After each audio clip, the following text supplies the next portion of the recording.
Coach, in your eyes, in your mind, how significant was that overtime win over the weekend? It was by far the biggest win of the season, absolutely, and not because standings, not because of losing streak was snapped, because we, I think, moved into a competitive realm that we hadn't been to.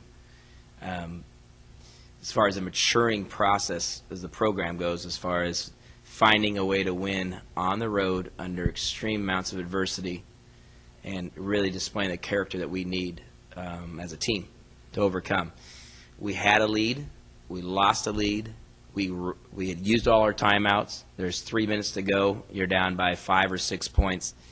Looking at our guys' eyes and realizing that we're going to find a way to compete this, switching from out of our zone, going to man-to-man the last 4 minutes of the game. So we've got to make them, we've got to stop them some other way. Switching matchups. We did at least we had to make 3 or 4 changes to find a way to win the game. Have an opportunity to win them in a regulation. Again, having to reload the emotional part of, oh, we could have won it here. It was by far the most important victory of the year because of the emotional maturity that we had to show. And kind of the things we kept on talking about wasn't about winning or losing. It was about competing at the highest level. It was one of the best college basketball games I've been involved with. I told our coaching staff in a meeting this morning, probably in the top 5 victories as far as that progress that just having that emotional commitment to trying to get over that hump in the last 20-plus years. It was just that emotionally rewarding for us as a whole team, whole program, and whole coaching staff. Assistant coaches are involved in this thing too, and it's they put a lot of time and energy too. So it was a very, very energized locker room, needless to say.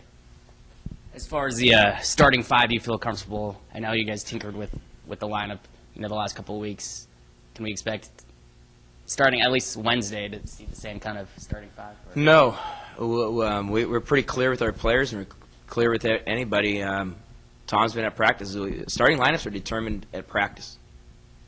I might have a starting lineup in my brain right now, but we come out to practice in an hour, and somebody doesn't want to come with the intensity, the emotional, mental, and physical commitment that's going to take to be successful will change. There are no guaranteed starting spots, and we can't be successful if we're not practicing and playing at that edge. And when we lost our edge was when we became complacent as players and coaches. Starts from the top, and for me, if it starts at the top, then it means to me that nobody has a guarantee. We're on one-day contracts. There's no guarantee that you have a position. There's no guarantee that we're doing the right thing, and so we've got to produce. And people say, oh, you want people to come. Why do you want to be comfortable? We want to we don't want the opponent to be comfortable. So we're just having everybody understand that there aren't any guarantees, and I think we work best. Our program where we're at right now works best having everybody on edge, saying that I've got to come to practice every day with the defensive mentality and the offensive mentality that is in line with what's going to help us be successful. Is Justin Brown hurt, or I didn't see the box score from the other night, but as far as his playing time went 0 for a couple games in a row. Yeah, simply we've moved Lorenzo Keeler to point guard spot, and Lorenzo's dominated the basketball for 30-plus minutes a night. And then we've brought Kyle Ottister in as the backup point guard. And so Justin's been squeezed out of playing time based upon, obviously senior Lorenzo Keeler, captain, doing a heck of a job. And Kyle Ottister doing a nice job and came in and gave us a great spark again the other night. Key free throws down the stretch, a couple key baskets down the stretch. So as the season gets down to the nitty-gritty, it's hard to play 10 guys and specifically harder to play 3 point guards.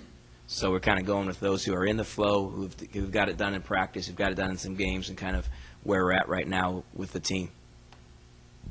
Hey, Coach. Hi, Dave. You guys had a great game. Very exciting, as you mentioned. Northridge had a pretty exciting game as well. They probably wouldn't say exciting, but didn't see it, obviously, but I read about it. They lost probably about as tough a game as you could ever want to lose a game.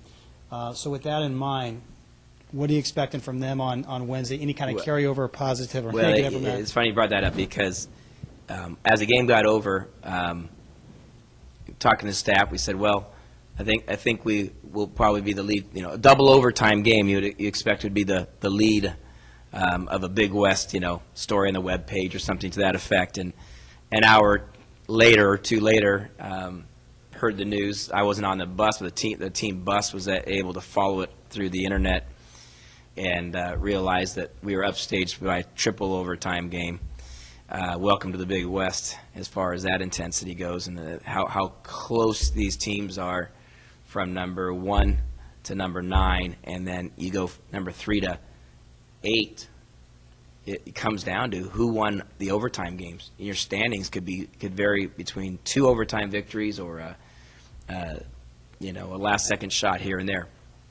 So for us, obviously, the energy and momentum that you get from a double overtime victory, we hope to capitalize on the next 2 or 3 days. For them, of course, they're in a situation that they're, being stung by a triple overtime loss. But you were talking about a coaching staff there and a head coach who's quite experienced at re-energizing the troops. I got great respect to Coach Braswell, what he's done in his career. He's one of the great people in the business, not just a great coach. And he's gone through a lot of trials and tribulations in his personal and professional life. And he currently has a son that's ill, and we're keeping him in our thoughts and prayers there. And so I think he's got it in perspective, and I think his team has always had it in perspective, and he'll kind of reload those guys up and say, look, this isn't life and death. This is basketball. We'll get ready, and they're going to have a TV crowd, there. And so I think they'll rebound and be focused to, have a great game plan and a great game against us. You have a 3-game lead now